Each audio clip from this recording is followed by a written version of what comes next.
Okay, last month, a Louisiana high school teacher, he went viral in a video for exposing an online teaching tool for children called Brainpop that pushes radical ideologies and concepts like critical race theory. Now, during a meeting of the St. Tammany Parish School Board on April the 8th, now, St. Tammany, it means nothing to most of you if you're not in Louisiana. We have parishes instead of counties in Louisiana, and 64 of them. St. Tammany is probably one of the more affluent areas, probably one of the most concentrated population of Republicans in the state. And so this teacher, Jonathan Koeppel, he teaches Spanish at the school. He played an audio from the app, including one in which students are told, quote, "Racism in our society is a built-in system of bias that makes life easier for white people and more difficult for Black people and other people of color," end quote. He also noted how the app teaches kids to use incorrect grammar because some individuals prefer they as a pronoun. I played this clip at the beginning. I want to play it again in case you missed it. Here's a clip of Jonathan before the school board in April. A man cannot menstruate. A man cannot lactate and breastfeed a child. You cannot give birth if you're a man. If you want to be an adult and do whatever you want with your life, I'm okay with that. Don't push this ideology on children. I'm not going to work in a district that's okay with that. You need to make a clear statement on how many genders are there, because parents they're already pulling their kids out of public school. They're doing homeschool options. They're going online. It's going to increase as this liberal ideology comes into our schools.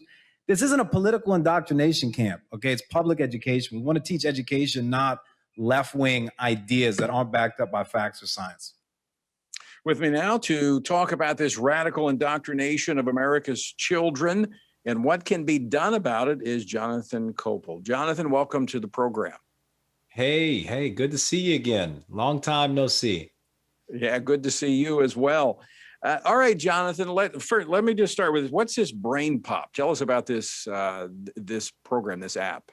Yeah, so Brainpop is a educational program. They make videos, things about photosynthesis, maybe kinetic energy. You might get a lesson on Thomas Jefferson, maybe even the U.S. Constitution.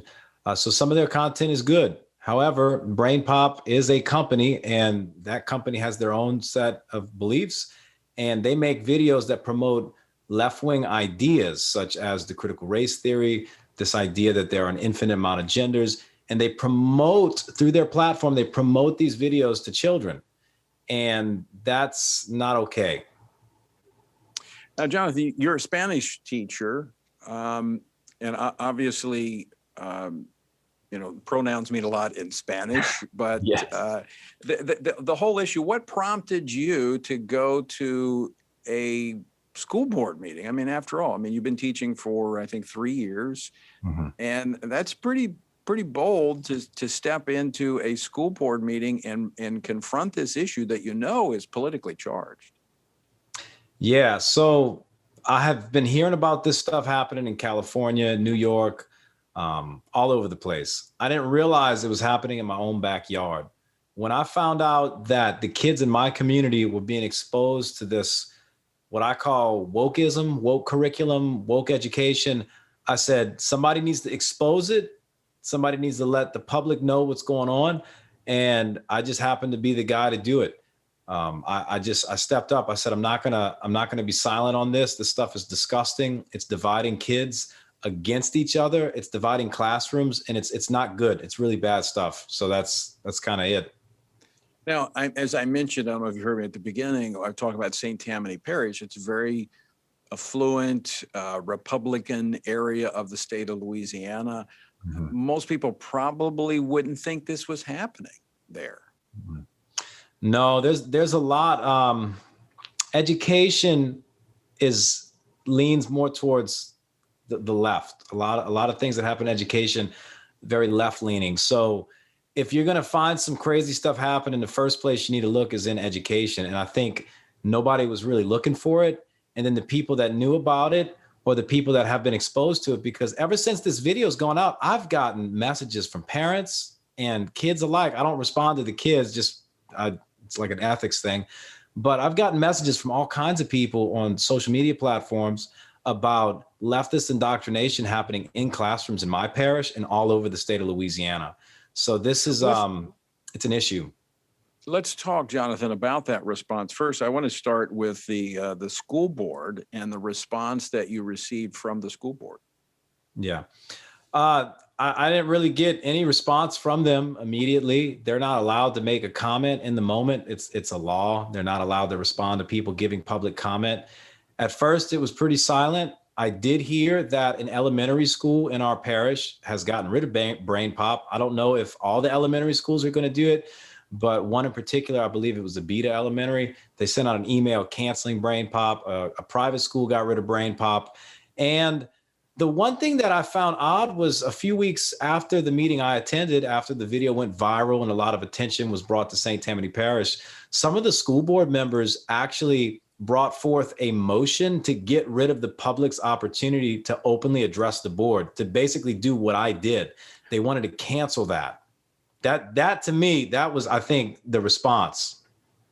Wow. That to me should prompt some parents and concerned citizens there in St. Tammany to begin organizing for the next school board race. We did.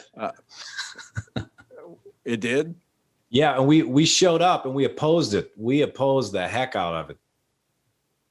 And so I guess did they put that in the form of a actual motion that they were going to try to pass? Oh yeah. They brought it up, and then when they opened up the public comment section for that, I gave my 10 cents. Everybody else chimed in, and we let them know that this is America, land of the free, and to suppress free speech, the little bit that we have is absolutely ridiculous. And so they actually voted to limit a 5-minute timing to 3 minutes instead of completely getting rid of the public comment section. All right, let's move next to how have you been? Well, let me just put it this way. What have you heard from the school district in which you work? Have you, your principal, has anybody said anything because you addressed the school board? I mean, my principal pulled me in. So I spoke at the meeting that went viral. My principal pulled me in the very next day to kind of ask me a few questions about it, which I didn't find as anything extremely odd. But at the same time, I was confused because he was asking me questions about Brainpop when the school board and the superintendent should have been contacting me directly instead of trying to get my principal to fish information that they should already know. Then when I spoke out again at another meeting, I got called in immediately the very next day, the next morning. And I don't want to say, that I can tell what's going on, but it doesn't seem like they're too happy about what I've been doing lately because it's been bringing some, I guess, negative attention, but it's attention that we need. We need this attention on these issues. Okay. What have you heard from parents? Oh man, the parents are glad. They are like, well, okay, they're upset that this is going on, but they're glad that somebody brought it out and put it in the open. A lot of parents were very scared. They've been marginalized and harassed. Other parents, I found out because when I stepped out and made a public statement, they approached me and said, hey, we've been dealing with this privately and nothing's been done. And that was in reference to issues with actual individual teachers. So they're very glad that somebody's stepping out. And then now parents are starting to take initiative and parents are starting to speak out and do things. So it's been good. A lot of parents are very glad and appreciative. I haven't had one negative response from a parent. Now, you mentioned students emailing you, reaching out, but I know you interact with students as well there at the campus. And you mentioned how this is divisive for students. It pits students against each other, and that's exactly what it does. How have students responded to the attention to this issue? They were extremely excited because their teacher was in their world. They were the first people to tell me that I went viral over this. Now, a lot of kids have come up to me and said, hey, I agree with what you said. I'm with you. This is a bunch of nonsense. I have had some kids that were not happy about it, that were highly offended. But, with making bold statements, you are going to have people that are offended. And I just have to treat everybody equally and be impartial because at work, these political issues, I don't like to bring this up at work because I'm there to do my job. So I try to do I guess what you would call activism or what I'm doing. I don't even know what I would call this. I try to keep that outside the classroom as much as possible. Certainly. Certainly. And that's the way I think it should be. That's what we don't Right. want the left engaging in their activism in the classroom, which is exactly what is happening in some school districts with this new civics training that they're doing. It's civics activism. It's training our kids to be liberal activists. But I want to move beyond this particular issue, Jonathan, to the fact that you're a Christian. I think I can say that. You and I have had conversations. And I think you're a perfect example of what Christians should be doing in the public education sphere.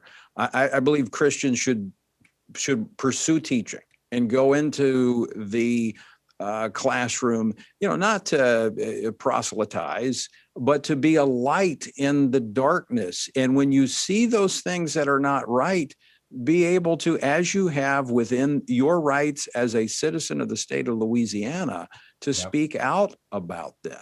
And, I wonder, are there other teachers, young men and women like yourself, that you work with or going into the profession that have the same worldview? Well, I've had a lot of people come to me in private and thank me in private or tell me that, they agree with me. If I need any help or support, they've got my back if anything goes down, or if we want to do another show up at the meeting and bring something else up, that they're all in.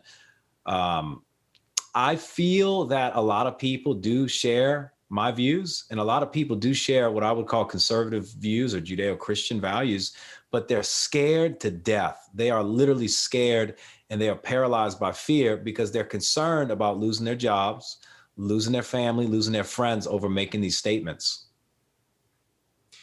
So what would you say to them? You got to stop being scared. You cannot be scared. If we're going to live in fear, you might as well go move out into the woods or go live on an island somewhere. We need bold people, especially if you're a Christian. The righteous are supposed to be, bold as a lion. How can you be a Christian and live in fear? You got to stop that. That's not of God. God didn't give you that spirit. You got to stop it. I mean, that's all I can say. Be bold. Don't be afraid. Step out. There's more for you than against you. That's exactly what I've seen. All right, Jonathan, just a couple of minutes left. I want you to speak. I mean, as I said, you've been teaching for 3 years. You teach Spanish. What would you say to young people that are contemplating going into education, but they're concerned about the very stuff we're talking about, the indoctrination that takes place in the classroom, and even in the process to become a teacher, what you have to go through? What would you say to, and I'm talking only to the believers, to Christian young men and women who want to impart knowledge and understanding to others that are concerned about the educational environment in America today? What would you tell them? I mean, if we're supposed to be salt and light in a city on a hill, are you going to start covering your light? Are you going to start not being salty to the world? I mean, we have to infiltrate every area of life, okay? From politics, education, Hollywood, business, you name it. We can't just be limited to being an influence inside of our churches and inside of our church community. The world needs us. So, if you're going into education, you got to realize you may be the only one like you, but that's a good thing because now there's light in a dark area, and you don't know what God can do. I never would have thought that this would have happened with me, and that God would have opened up every door he has and used me for the things he's used me with recently. I never would have imagined that. I mean, it's truly remarkable and quite miraculous. It's very supernatural because this is not something I planned. I didn't think it would happen, but because I was just simply doing my job and being a Christian at the same time, God was able to use me. And so, he can use anybody. Well, and it takes courage. And here's the thing that the opponents do not like is courage breeds courage. And when you stand up and you speak as one, before you know it, you have a whole choir that are speaking up. So look, stick close to us because no doubt there's going to be more incoming because people want to silence you, but you got a platform here. Anytime you want to come on and talk, let me know. We're happy to have you on. Thanks for standing boldly and courageously in speaking up for the youth of America. Well, thank you, man. Appreciate it.